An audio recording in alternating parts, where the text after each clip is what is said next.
the Lady of Stillwater Lake.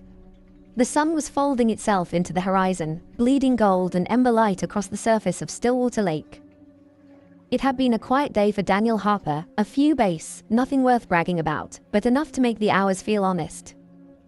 His old tackle box sat open on the dock, its once bright stickers faded and curling at the edges. The air was crisp, holding that late summer coolness that hinted at the first breath of autumn. Somewhere in the trees, an owl loosed a lazy call. Closer to the shore, the crickets sang in their steady, endless rhythm, a familiar chorus that blended with the soft, patient lick of waves against the dock posts. Daniel liked this time of day.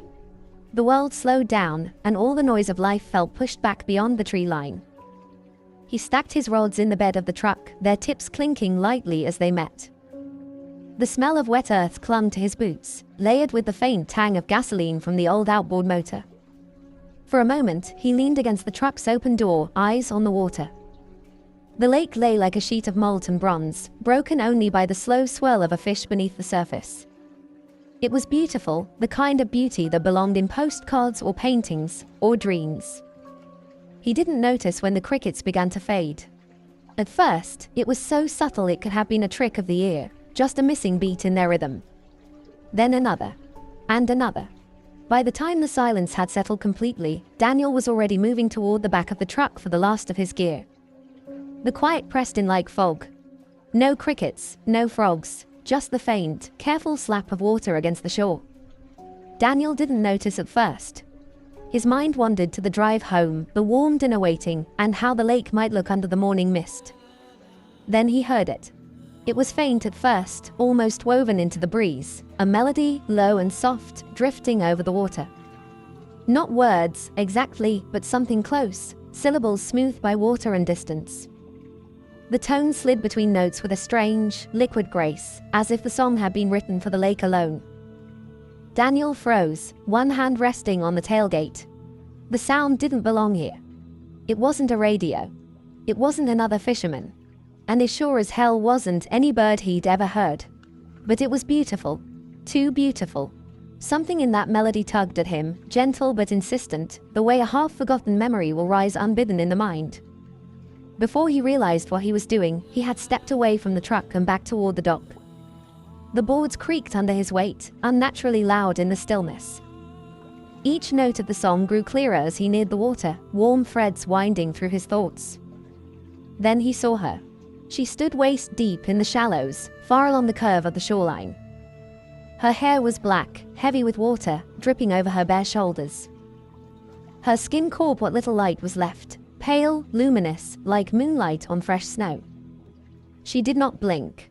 Her head tilted slightly, in a gesture both curious and certain, as though she'd known all along that he would come. The song never stopped. It did not rise or fall. It wrapped around him like a ribbon, pulling him forward without force. Daniel stepped onto the wet sand at the dock's edge, the cool mud clutching at his boots. The water rippled gently between him, but still she stood, smiling faintly, patient, expectant. He took another step, the mud sucking at him. The water reached his shins now, cold enough to raise goosebumps along his arms. She hadn't moved, yet somehow, the distance between them had shrunk. The melody wound tighter, threading through his thoughts until nothing else existed. Her smile widened, just enough to reveal teeth that were too narrow, too sharp for something so lovely. A chill whispered down his spine, but it faded instantly, drowned in her voice. Another step.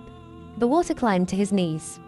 Something brushed his leg, soft, slick, gone in an instant. He glanced down, but the lake was black now, its surface hiding whatever swam beneath. When he looked back at her, the change could no longer be ignored. Her smile was far too wide. Her eyes, once dark and deep, were now bottomless, swallowing what little light the world still held. Her voice cracked in places, bubbling like air escaping from the lake bed. Daniel froze. For the first time, the thought of turning back surfaced. But it came too late. The water surged. She was on him in a blink, cold hands locking around his wrists with a strength that felt carved from stone.